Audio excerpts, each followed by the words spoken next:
갭 투자가 지금 힘들어요. 근데 금리도 힘들어요. 투자의 기본 요건이 일단 다 없어졌어요. 도리어 이제 하락만 있는 여건이잖아요. 여건 자체가. 네. 그러니까 이거를 너무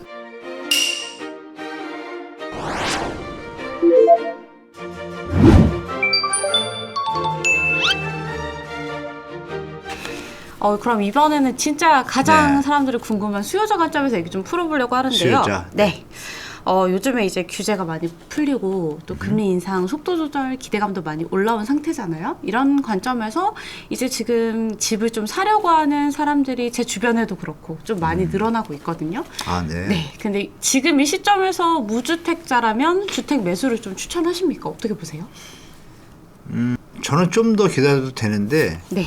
일부 특례보험자리들 때문에 지금 또 약간 버틸 그렇죠? 거예요, 가격이. 네. 제가 예상한 거는 연말까지 한 예를 들어서 50% 하락텐데 얘기 뉴스 많이 보셨을 거예요. 네. 반토막 난 데들은 이제 더 내려갈 여진의 폭이 이렇게 생각하시면 돼요. 예전에 100원짜리였는데 300원이 됐어요. 네. 100원짜리라면 좀 너무한 거. 1억이 3억이 됐어요. 네. 3억이 됐는데 반토막이면 1억 5천이 된 거잖아요. 네. 그러면 수익률이 몇 프로예요?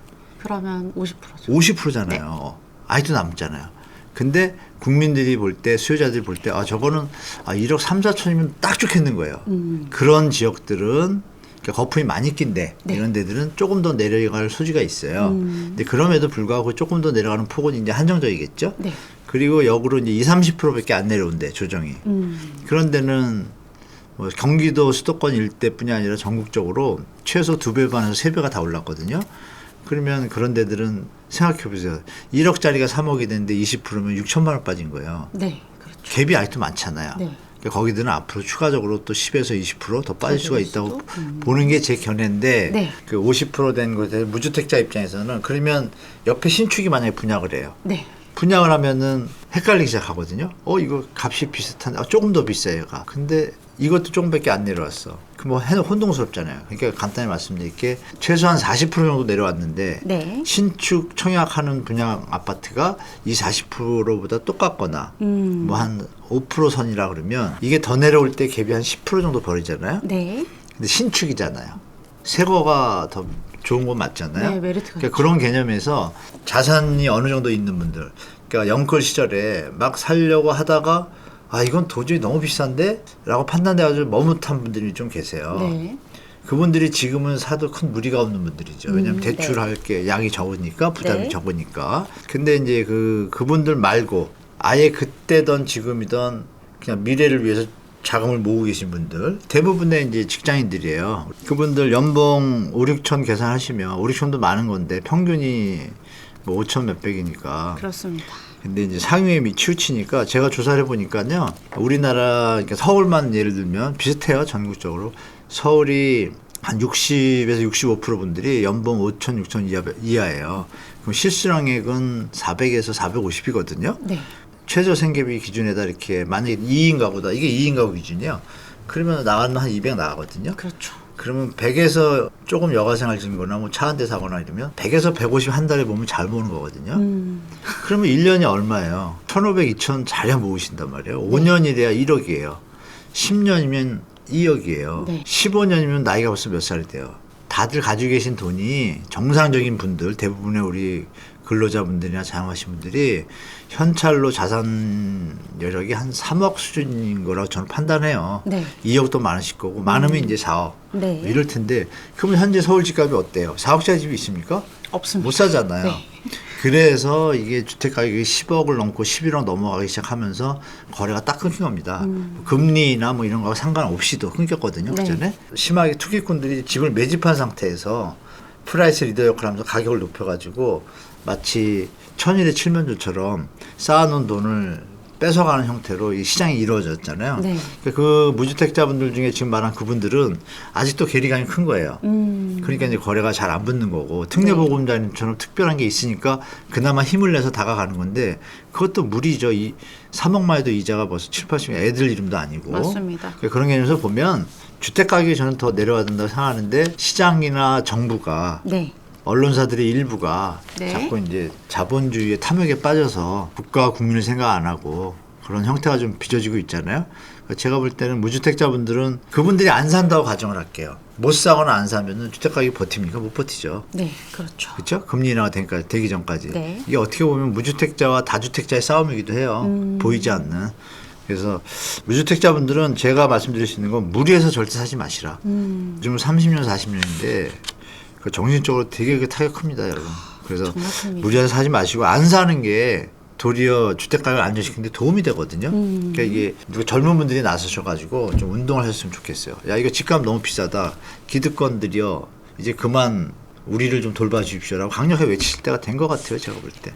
네. 조금 기다리시고 무리하지 마셔라. 네. 좀 자산이 있는 분들은 그래도 뭐 생애 주기에 편익을 생각한다라면 네. 들어가셔도 뭐 우상향하니까 부동산은 네. 중장기적으로 뭐 손해 보거나 뭐 크게 돈 벌 이런 개념은 아니니까 네. 하셔도 되겠다고 말씀드릴게요. 무리해서 하거나 뭐 영끌하거나 이런 거는 지금 당장은 정말 그건 탐욕이죠. 뭐 무슨 지금 3억을 가지고 지금도 그런 분들은 계세요. 그럼요. 근데 지금 전세난이 났잖아요. 역전세. 네. 갭 투자가 지금 힘들어요. 근데 금리도 힘들어요. 투자의 기본 요건이 일단 다 없어졌어요. 도리어 이제 하락만 있는 여건이잖아요. 여건 자체가. 네.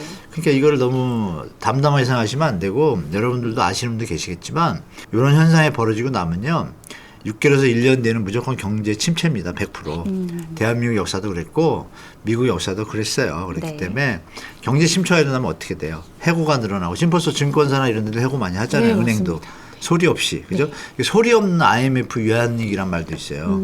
그럼 그분들이 소득이 없어지면 전체 소비가 줄겠죠? 네.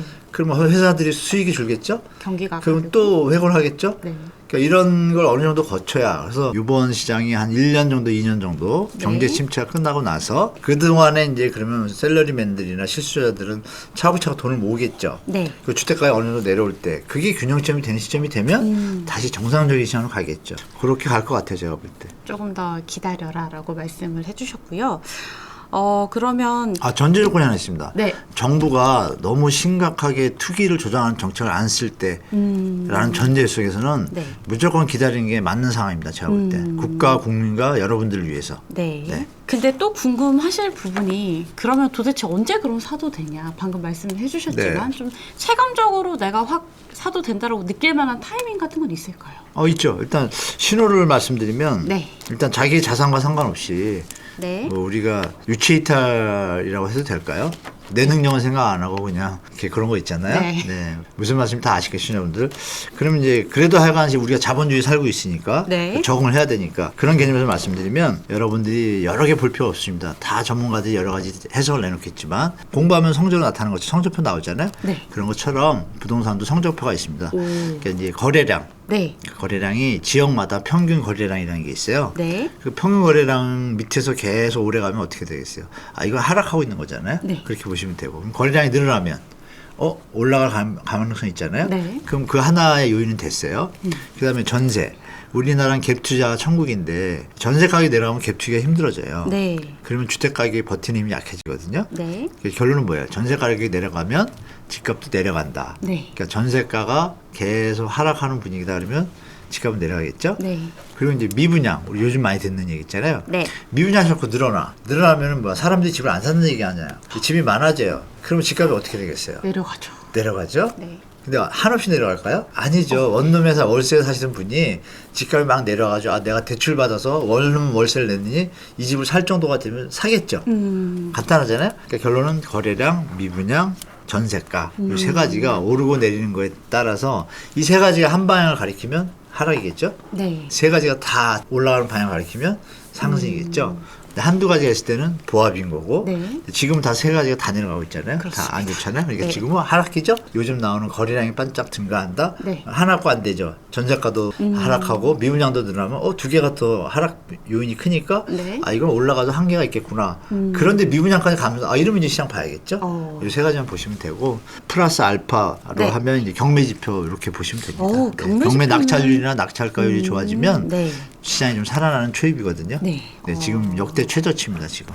그 무슨 말씀인지 아시겠죠? 당분간은 하락기다. 뭐 지표 하나만 반등해서는 안 되고 또 세 가지 지표가 한 번에 방향을 딱 가르치는 그 시점 그 부분을 좀 그렇죠. 열심히 우리가 봐야겠네요. 시험 볼 때 국영수 보잖아요. 네. 국어만 잘한다고 평균이 잘 나오지 않잖아요. 그렇습니다. 간단합니다. 네. 그렇게 보시면 될 겁니다. 예. 이미 주택을 좀 한 채 이상 보유한 분들도 계실 네. 거잖아요. 그래서 좀 한 채 이상이요, 한 채요. 1주택자와 한 채 이상 분하고는 따로 볼까요? 상황이나 마인드나 네. 시장을 바라보는 시각이 많이 틀려요. 아, 제가 볼 그래요? 때. 한 채부터 보겠습니다. 네, 한 채부터. 네, 한 채 보유한 사람들인데 조금 자금 여력이 있어요. 그래가지고 네. 뭐 주택을 추가로 사서 재테크를 해보겠다. 지금 왜냐하면 금매들이 조금씩 나오고 있으니까. 네, 재테크 개념에서 네네. 그분들 그런 입장에서는. 개념에서는 좀 어떻게 접근하면 될까요? 지금은 그분들 환경이 됐죠. 됐는데도 안 사고 있잖아요, 아직. 네. 예전 같으면 폭발적인 거예요, 지금. 묻지도 따지도 말고 그냥 하는 건 똑같아요. 왜냐하면 일단 사서 살지 않아도 되고 아무 때나 팔아도 되고 그냥 일반 재화처럼 해놓은 거예요. 국민의 필수 주거 요건인데 이제 그게 투기의 어떤 베이스가 되죠. 왜냐하면 사서 전세 놓고 대출도 되잖아요, 지금 또. 그렇죠. 대출 받아서 이자율 계산하니까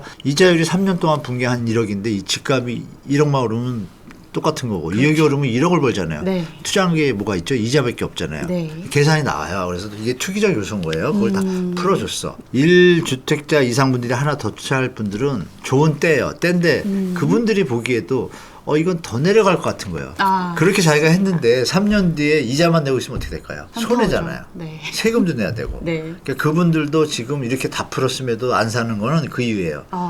이게 거품이 많았구나. 그러면 역으로 아까 말씀드릴 때 무주택자분들이 많이 빠진 데를 이제 쳐다볼 때가 됐다 그랬잖아요. 조금씩. 네.